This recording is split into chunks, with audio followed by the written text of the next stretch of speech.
Police times news. गोरेगावात झोपडपट्ट्यांवर bulldozer. विकासकाच्या शाळेच्या बाजूला असलेल्या जागेसाठी बृहन्मुंबई महानगरपालिकेच्या पी दक्षिण विभागाने गरिबांना आणले रस्त्यावर। गोरेगाव मुंबईत पुन्हा एकदा विकासाच्या नावाखाली कष्टकऱ्यांच्या निवाऱ्यावर गदा।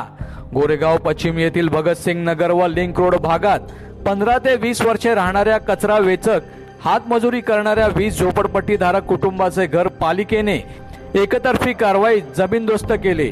मात्र ही कारवाई गोरेगाव मधील अनधिकृत बांधकामे फेरीवाले यांच्यावर न करता केवळ गरीब कुटुंबावरच का करण्यात आली, हा मोठा प्रश्न उपस्थित झाला आहे। पालिकेने केले कायद्याचे उल्लंघन।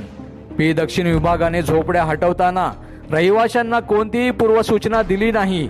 महाराष्ट्र झोपडपट्टी पुनर्वसन कायदा 1971 व मानवाधिकार कायदा 1993 नुसार कोणत्याही रहिवाशांना पूर्वसूचना, पुनर्वसनाची हमी व कायदेशीर प्रक्रिया न पाहता बेघर करता येत नाही।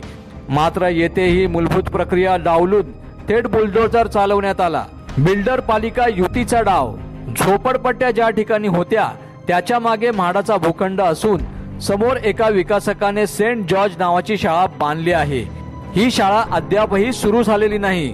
झोपडपट्ट्यांमुळे शाळेच्या सौंदर्यावर परिणाम होतो म्हणून त्या तोडण्यात आल्याचा आरोप लक्ष्मी हिवाळे व राजू दोईफोडे या झोपडपट्टी धारकांनी केला आहे।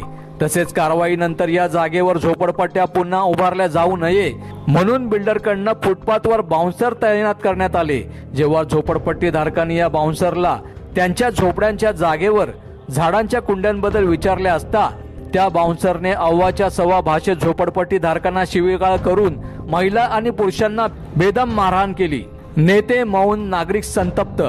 झोपडपट्टी धारकांना न्याय मिळावा म्हणून स्थानिक आमदार विद्या ठाकूर यांच्याशी संपर्क साधण्यात आला, मात्र त्यांनी थेट फोन कट केला। विकासाच्या नावाखाली गरिबांना बेघर करणे हा प्रशासनाचा नवा फॉर्म्युला आहे का? झाडांच्या कुंड्या जर पालिकेला चालतात मग आमच्या झोपड्या का नाही चालत, असे प्रश्न रहिवासी विमल निकाजे यांनी उपस्थित केले।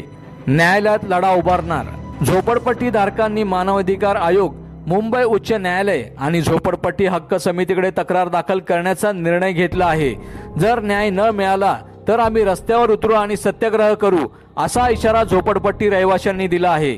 मुंबईतील विकास हा फक्त उच्चभ्रूंसाठी आहे का? बेघर, रेशन कार्ड, आधार कार्ड, मतदान, ओळखपत्र असूनही गरिबांना हक्काच्या जागेवरून हुसकावले जाणार का? प्रशासन व विकासक यांचे हे साठलोटे केवळ आर्थिक हितसंबंधासाठी आहे का? हे प्रश्न नागरिकांकडून विचारले जात आहेत। बातमीसाठी पृथ्वी पाटील, रिपोर्टर, सतर्क पोलीस टाइम्स।